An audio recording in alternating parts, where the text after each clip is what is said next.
এটি এমন একটি গ্রাম যেখানে ফুটে ওঠে অসংখ্য গোলাপ। যেদিকেই তাকাবেন চোখে পড়বে সারি সারি গোলাপের বাগান।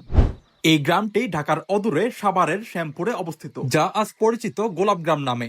মূলত সাভারের বিরুলিয়া ইউনিয়নের সাদুল্লাপুর, শ্যামপুর, মোস্তাপাড়া গ্রাম জুড়ে আছে গোলাপের রাজ্য। তবে শ্যামপুরে গোলাপের চাষ বেশি হওয়ায় শ্যামপুরে মূলত গোলাপগ্রাম নামে পরিচিত। এখানে যতদূর চোখ যায় দেখতে পাবেন গোলাপ আর গোলাপ। তুরাগ নদীর তীরে মিরপুর বেড়িবাঁধের পশ্চিম পাশে অবস্থিত সাদুল্লাপুর, শ্যামপুর, মোস্তাপাড়া গ্রাম। ঢাকা থেকে গোলাপগ্রামে আসতে হলে আপনাকে আসতে হবে মিরপুরের দিয়াবাড়িতে। সেখান থেকে চাইলে ট্রলারে করে আপনি চলে আসতে পারবেন সাদুল্লাপুর।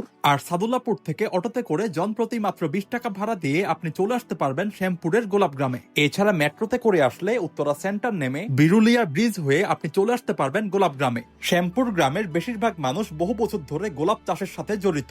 একসময় এখানে ধান, পাট চাষ হতো, তবে সময়ের সাথে সাথে গোলাপি হয়ে ওঠে সবচেয়ে লাভজনক ফসল।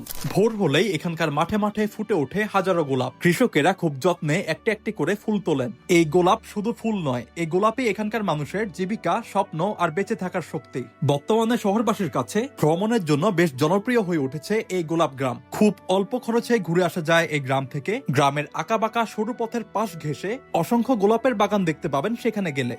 এটি হলো গোলাপ গ্রামের রাস্তা। আপনি অটোতে করে আসলে আপনাকে এখানেই নামিয়ে দিবে, যা শ্যামপুর 5 রাস্তার মোড় নামে পরিচিত। আপনার নিজস্ব গাড়ি থাকলে আপনি এখানে পার্কিং করতে পারবেন। তারপর একটু ভেতরে ঢুকলে আপনারা দেখতে পাবেন বিভিন্ন ফুলের দোকান আর খাবারের দোকান। আর একটু সামনে এগুলেই আপনারা দেখতে পাবেন গোলাপের বাগান। শীতকালই হলো গোলাপ গ্রাম ভ্রমণের সেরা সময়। এখানে শুধু লাল গোলাপ না, বিভিন্ন রঙের গোলাপ চাষ হয়। এছাড়া আরো বিভিন্ন ফুলের চাষ হয়ে থাকে। তবে বর্তমানে এখানে গোলাপের বাগান অনেক কমে গিয়েছে।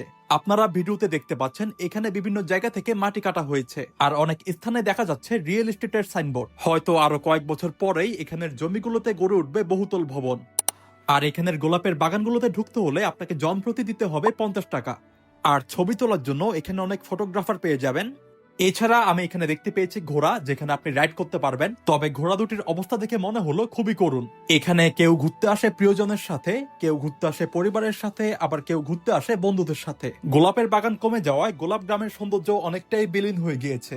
ভিডিওটি ভালো লাগলে ভিডিওতে অবশ্যই একটি লাইক দিবেন, এবং আপনি এখানে গিয়ে থাকলে অবশ্যই কমেন্ট করে জানাবেন গোলাপ গ্রাম আপনার কাছে কেমন লেগেছে। আর আমার পরবর্তী ভিডিওগুলো পেতে অবশ্যই চ্যানেলটি সাবস্ক্রাইব করে নোটিফিকেশন বেলটি অন করে রাখবেন। ধন্যবাদ।